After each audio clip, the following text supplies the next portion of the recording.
Hello. So today we're talking about the man, the myth, the legend, red-haired Shanks. So I've been reading the lore and the community's words about One Piece, and I stumbled upon something interesting. That Shanks is actually a bad guy. Instead of being the father figure slash guardian of Luffy, maybe he's the one who's like low-key pushing Luffy to reach a certain height so he can take him down. Now, why, you may ask? Well, let me try to convince you with a few points. Insert sound effect or video here. Okay, so let me start with my first point.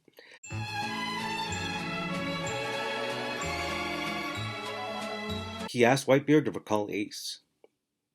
Now, it seems like he did this to save Ace. 俺にどうしろってんだ。それが本題だろう。エースを止めてくれ。Which we know, who we know, met Shanks at some point to thank him for pretty much raising Luffy. So there is already a preformed bond between Shanks and Ace. So the first explanation would be that Shanks wants to save Ace because, he's a friend of Luffy, his adopted son. But let's look past that. He was chasing Blackbeard because he killed Thatch, the second commander. But let's shift the focus to Blackbeard. What was his goal? Becoming a Shichibukai, becoming a warlord. How did he plan on doing this?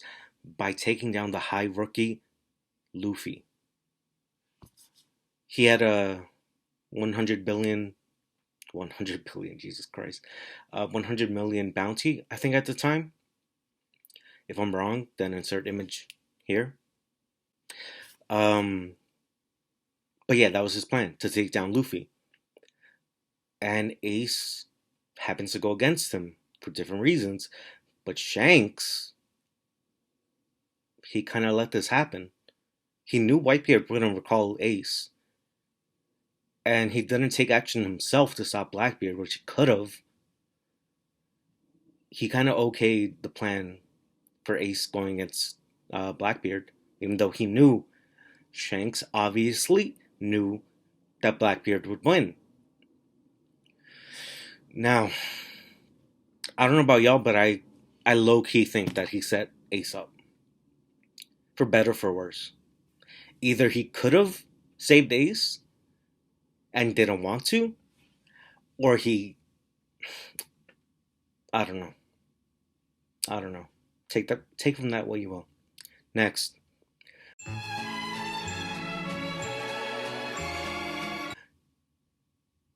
The community knows, it's kind of famous, that Shanks stopped Kaido from reaching Marineford while Whitebeard was laying siege.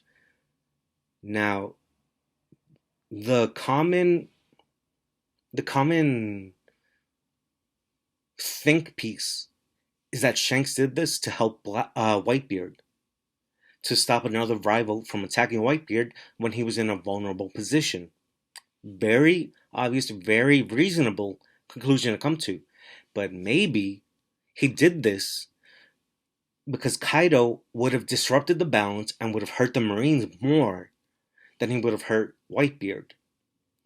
The Marines only won because Whitebeard himself lost. Maybe if Kaido had joined up, he would have murked all of the admirals. I have an old video about this, and I will probably make a new one because I actually love this topic. So, insert headcanon here. Kaido would have clapped all the admirals. But yeah, headcanon aside. Maybe Shanks stopped not an ally of Whitebeard, but someone who would have caused favorable damage. You know what I mean? And he kind of let Whitebeard go in by himself, which we know. No, not no, but which we can interpret that Shanks could have interfered before Whitebeard's death. Was he a deus ex machina, like we believe, who just happened to end the war to save everybody else? Or could he have been the game changer? He was obviously stronger than Whitebeard. He could have beat the war. He could have beat the Marines. He could have won the war. I'll also remind you that Ben Beckman, for a second, he stopped Kizaru and threatened him. Kizaru attacked anyway. Beckman did nothing. Shanks, he's got a big thingy, but he doesn't use it except for that time that he saved Kobe and stopped the war, when he probably could have stopped so many deaths before it.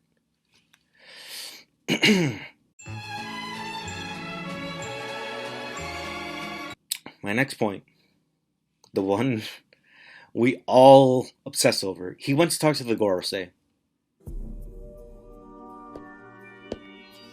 何の用かねわざわざここまで今はレベリー立場上君は政治に関わるべきではないぞ君だから時間を取ったええ感謝します聞こう兵は表へ出ろはっ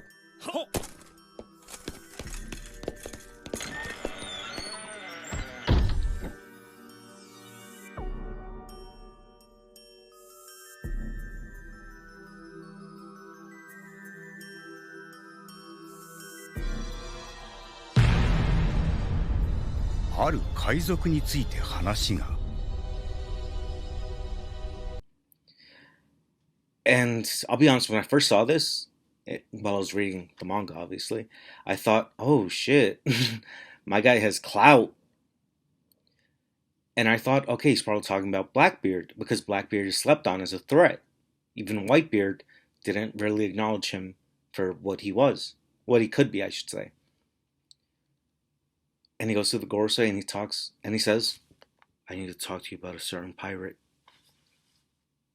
This was right before Wano. A few weeks into the story, let's not forget,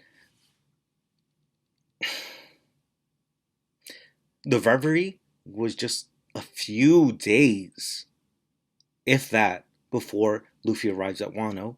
Once at Wano, Luffy trains for, I want to say, 2 weeks, a few weeks, before they raid Onigashima. So we're talking like, let's say 20 days between Shanks meeting with Gorosei and the Gorosei putting the hit order on Luffy.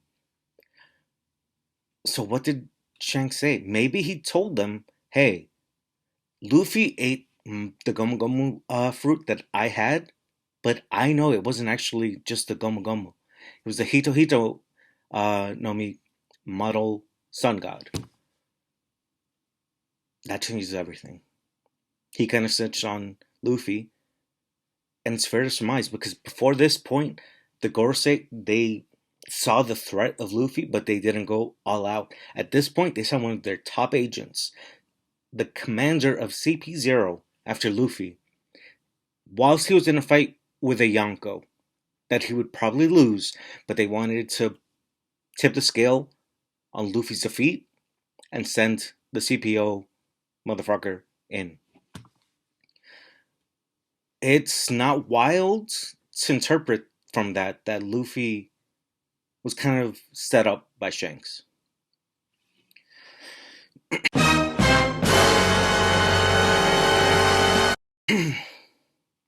Okay, next. Correct me if I'm wrong. But Shanks was stated to become a Yonko around 6 years before the main timeline. But he was still a pirate before that. Luffy met him when he was like 7. Please correct me if I'm wrong. And Shanks obviously fought Who's Who, a commander of CP9, to steal the Gomu Gomu no Mi. Like, Who's Who wasn't a pushover. Shanks didn't go to him like, hey, you're a strong guy, let me get some clout by beating you. No. he stole the fruit that Husu was guarding and taking directly to the Gorosei. Shanks knew about the fruit.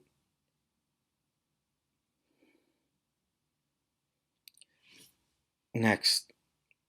Alright. This part is a reach. I will grant you that. This part is a reach. The psychology of the incident. Shanks, he obviously kind of, I wouldn't say raised because he wasn't there long enough, but he inspired Luffy to become a pirate by, being there with him for quite a while. And during that time, he paraded around the Gomu Gomu no Mi, in front of Luffy, and he also told Luffy, hey, you're too weak to join us and be a pirate. Not so blatantly, obviously. But, he did try to draw that into Luffy. And I mean, it seems like Shanks is just like this dad figure, messing with his son, Luffy, just for jokes and stuff. But, like I said, he paraded the fruit around. They literally had it on the bar counter. And he always had Luffy at his side. Maybe he wanted Luffy to take it. Now, that would be a reach, a random reach. But let's remember who Luffy's parents are. Monkey D. Dragon, the leader of the world revolutionaries, and his unknown mother. Now, headcanon, again. I personally think she's a world noble, or was a world noble. But yeah, that's headcanon, so let's not include that. But yeah, his dad was the most dangerous man in the world. Is it a coincidence that Shanks, one of the greatest pirates of the day, baited Luffy to eat one of the most dangerous fruits in the world? Luffy isn't just some commoner. The Gomu Gomu no Mi isn't just some random fruit. Maybe Shanks set that up. And finally, not finally, but next, Shanks came out and said, hey Luffy, I'll be seeing you soon, when he read the increase in bounty on Luffy after the Whole Cake Island incident. Why did it take that? The Whole Cake Island incident wasn't that big of a deal, to be honest. If you think about it, Luffy, his most famous incident was punching a world noble before this point.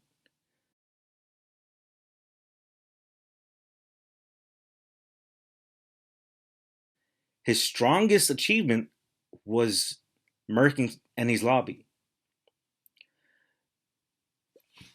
And what's his next move? Punk Hazard. What comes after that? Dressrosa. At this point, he takes down a Shibukai, a warlord who used to be a world noble. And his bounty is only raised a bit. But compare this to Whole Cake Island, where he attacks a Yonko, beats one of her commanders, doesn't do anything to her, and escapes. Now that is feat-worthy, but before this, Dressrosa, that was a huge achievement. He beat one of the strongest warlords, but that wasn't enough to get Shanks' attention. He had to attack a Yonko to get Shanks' attention. Maybe Shanks... for the purpose of this video, I think Shanks is setting up Luffy to get to Yonko status and to finally meet Shanks, at the top. I mean, beating Doflamingo was such a huge jump from Luffy's previous accomplishments than from Luffy beating Katakuri, a goat, from beating Katakuri and escaping Whole Cake Island. That was impressive. Him conquering Dressrosa, because he did conquer it. He didn't rule it, but he conquered Dressrosa and beating Doflamingo.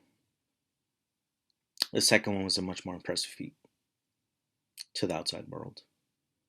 And that's all I'm going to say. Now, this is also headcanon. Right after the birth of the Straw Hat Grand Fleet, what happens? One of its captains, Bartolomeo, invades a town or an island. Who protects this island? Red-haired Shanks. Is it coincidence that the first island conquered by the Grand Fleet right after its inception was a Shanks-owned island? That looks like foreshadowing to me. And now that's just conjecture. More than that, we have Eustace Kidd.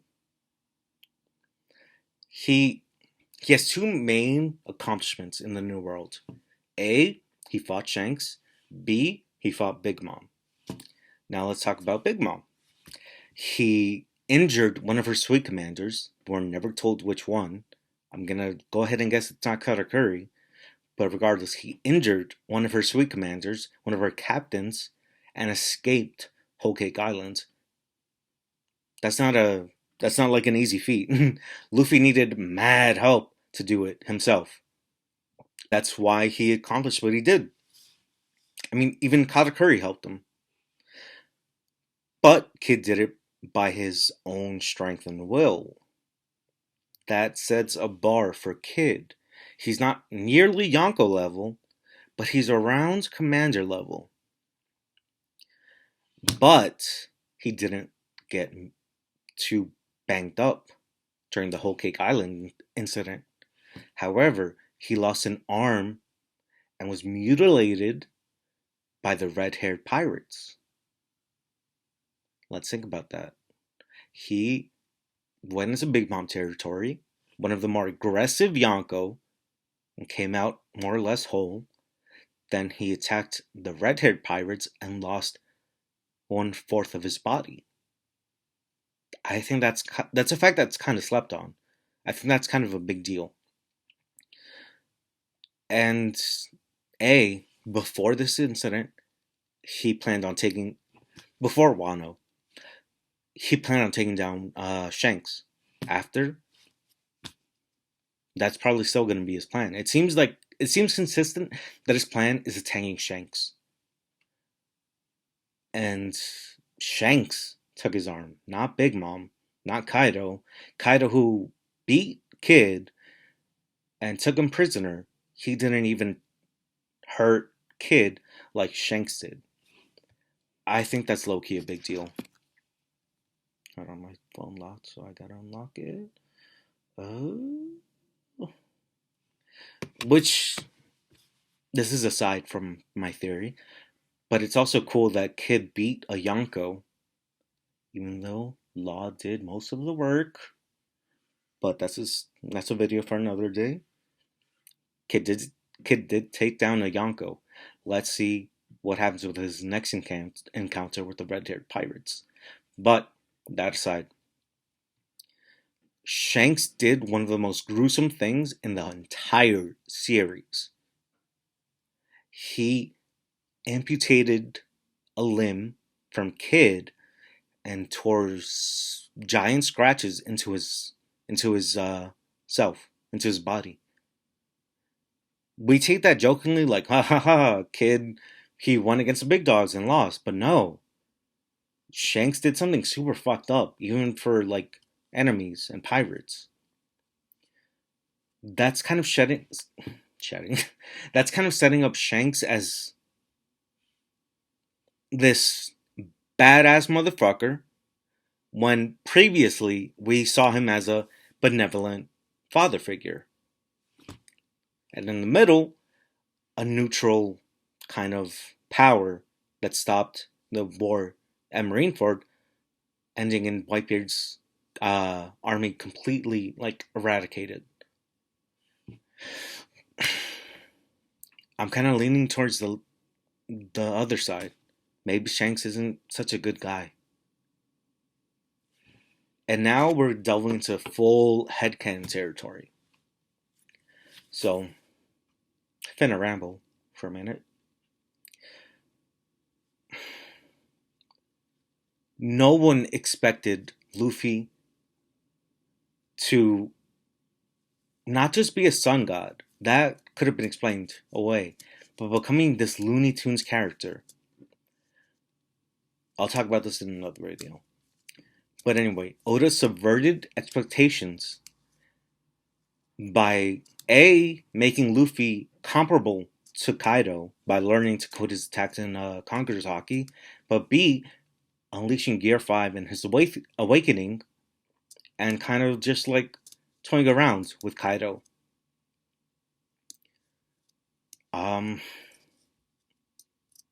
He subverted expectations by taking Luffy to Whole Cake Island with the intent of attacking Big Mom, but stopping just short of that, and instead pulling out a new character, Katakuri, her sweet commander, her strongest commander, and having Luffy beat him, because Luffy wasn't at Big Mom's level, obviously.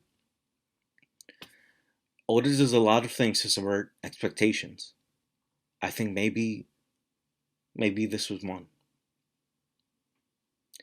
But yeah, we'll see. Let me know your thoughts. Let me know if you agree, disagree. Yeah. Please like and subscribe. I know it's so annoying to hear. But yeah, this was my video. A case against Shanks. Outro.